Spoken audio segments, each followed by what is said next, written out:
In our last video, we worked our way further into the Bronze Age by building a natural draft kiln. Now, with the capacity of heating and casting larger bronze items, it's time to start making some of the base tools I'll be needing for future projects. For my designs, I'll be looking for historical bases from across the Bronze Age era to replicate for my own. Bronze is a different metal with different properties and limitations, so attempting to replicate modern iron designs would be a recipe for disaster. My hope is that I can get a quality set of tools that will last me through the Bronze Age until we start getting into the Iron Age. So I'm going to be aiming for some more high-end examples of tools I can find, so I can hopefully have some of humanity's best tools at my disposal for some success in this era.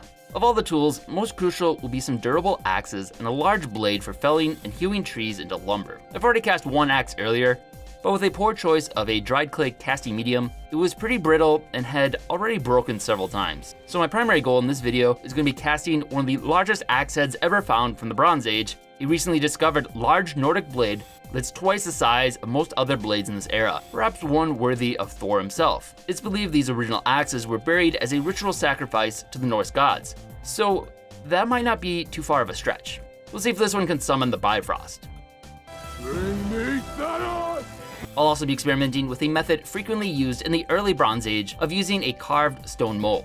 But first, to learn a little more about a few historical axes and get some help casting a few, this time I got a little help once again from Greg, the sword casting guy. I'm back with Greg, the sword caster, and previously we made a few different swords, but now we're gonna make some axes. So you wanna tell me about these different axes you have? This axe is an axe from England. This is from the late Bronze Age, about 1000 BC. This is called a palstave axe. You can tell that this is a very refined piece, very symmetrical. This was made in a two-part stone mold, so they would have carved soapstone very carefully and precisely. Then they would have preheated those stones and then kind of held them together like that, and then pouring the bronze down this way into the mold like that. And the way this was attached to a handle, they would look for kind of an L-shaped piece of wood. They would split the top piece and like pat on either side here and then wrap rawhide around there to attach it. And the very earliest ones of these didn't have a little loop like this down here. You can imagine a problem with this if you're like jamming this into something, whether it's a chest plate or a chunk of wood or whatever, it could get stuck in it because an axe is a wedge. So you lose your axe head. So you tie a piece of leather to this and then tie it to your handle. That doesn't totally solve the problem. Like you could still imagine it like slipping out and still kind of hanging there. But if you survived battle that day, maybe you could fix it and go battle the next day with it. Started out being used as a weapon because bronze was mostly a military thing for a long time, but very handy as a tool certainly. So this one is a duckbill axe. This is from Mesopotamia. This is about 2000 BC. A lot of these were found around the ancient city of Ur in a cemetery. They were buried with warriors. So we know that they thought it was a very powerful weapon if they wanted to be buried with it and go into the afterlife with it. An axe is used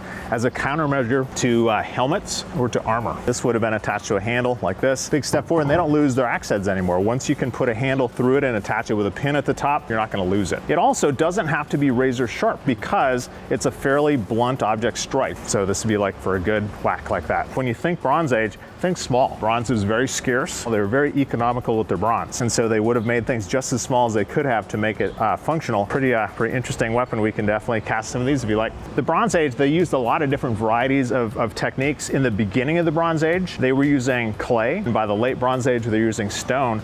And they were even sometimes using bronze. Like you can make like a pretty thick bronze mold if you have enough bronze laying around. And when you pour that smaller quantity of bronze into it, doesn't like weld together because the other bronze is so much cooler, it just draws the heat out, and so they'll pop apart from each other. But stone is more common for sure. And stone mold has the advantage that you only need to make the mold once.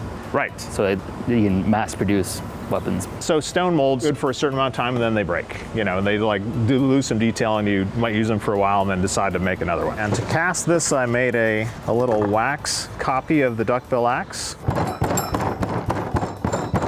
Kind of scrape it off, put it back on, flip this up, and there it is. So now we're just gonna clean this up. It's thought that they were probably lost wax casting these. More powder.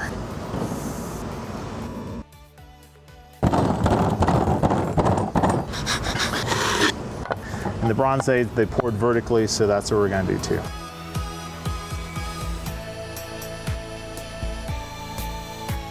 All right, that one's ready.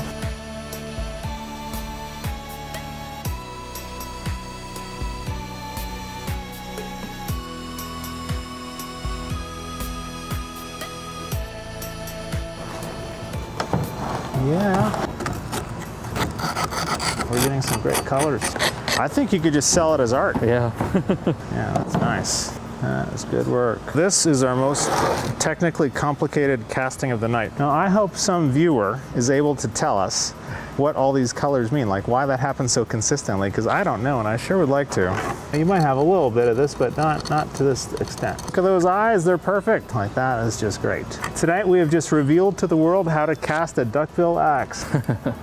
Greg is a sword casting teacher who travels the country teaching group classes for casting your own swords or axes. And if you want him to come to you, just shoot him a message on his website, swordcastingguy.com. Now to half the heads.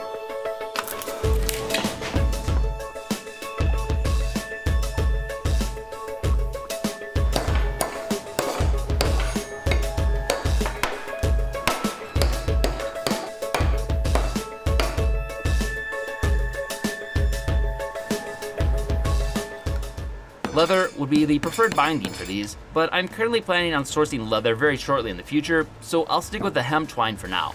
Next up is work hardening the edges, so they'll stay sharp longer. Greg explained this previously when we made a sword together, with a minor incorrect detail. Shoving the atoms a little closer together makes it significantly harder. I heard that edge hardening is putting the atoms closer together. Is that actually true? Damn you, no, it's not true. No. So what's happening with that, I learned from all your people who watched your earlier post, you're causing little defects in the crystal structure. And so those defects amount to it being harder because you're kind of limiting some of the ways that it can bend. Then, to sharpen and polish them.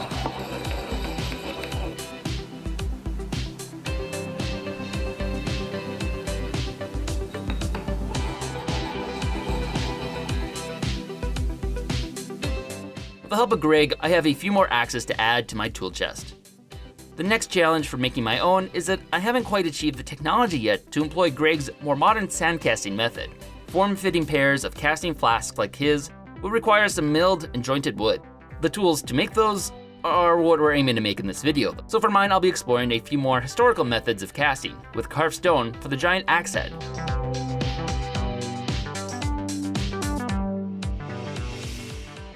Now, to do some casting.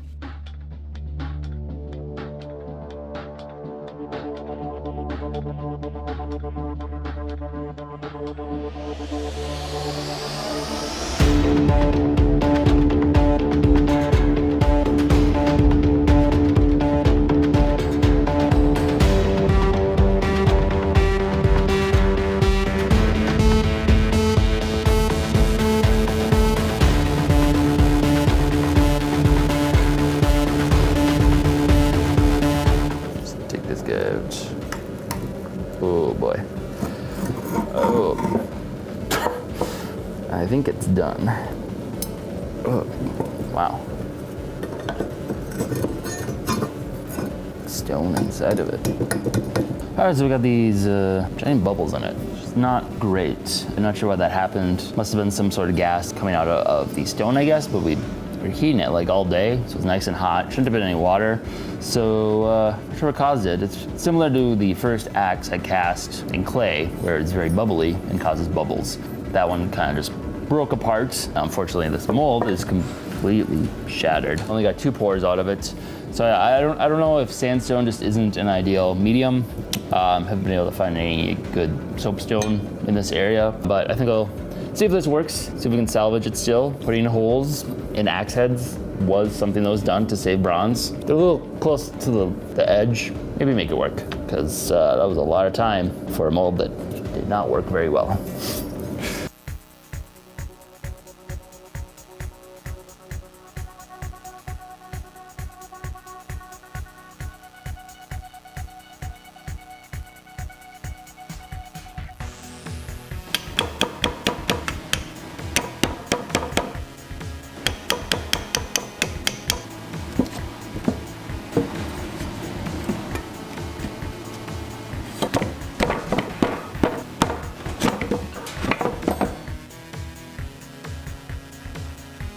One downside with using twine is, it tends to loosen with use, but I found that by coating it with the pine resin beeswax charcoal glue, it helps hold it all tight.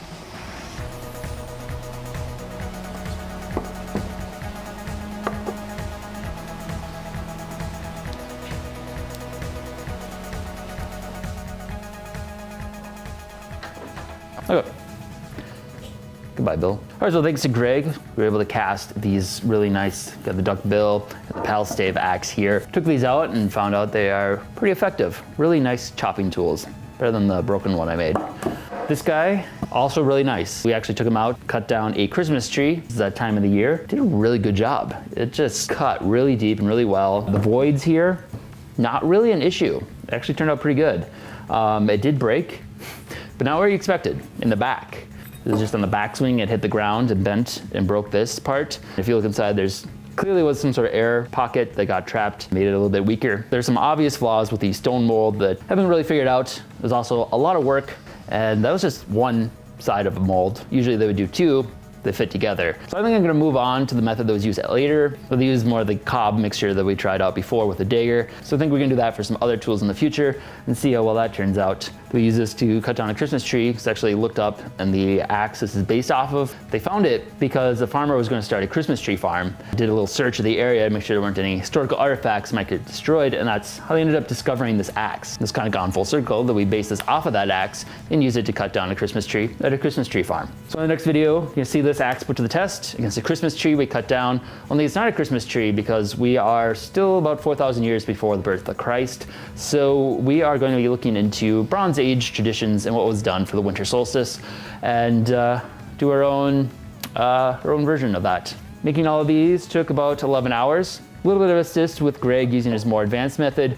Not something I'm able to do quite yet because I haven't been able to mill my own wood and get it all joint together to form the boxes. So that'll be an ongoing challenge, but now that I have a nice broad axe, milling wood should be a lot easier. So overall, it took 11 hours or about $88 at minimum wage. Not a bad deal for 3 axes.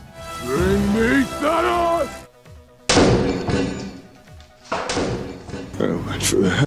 Thank you again to all of our supporters on Patreon. Without you, this wouldn't be possible. And if you like our content and want to see more, be sure to support us. Any amount really helps. If you enjoyed this video, be sure to subscribe and check out other content we have covering a wide variety of topics. Also, if you've enjoyed these series, consider supporting us on Patreon. We are largely a fan-funded channel and depend on the support of our viewers in order to keep our series going. Thanks for watching.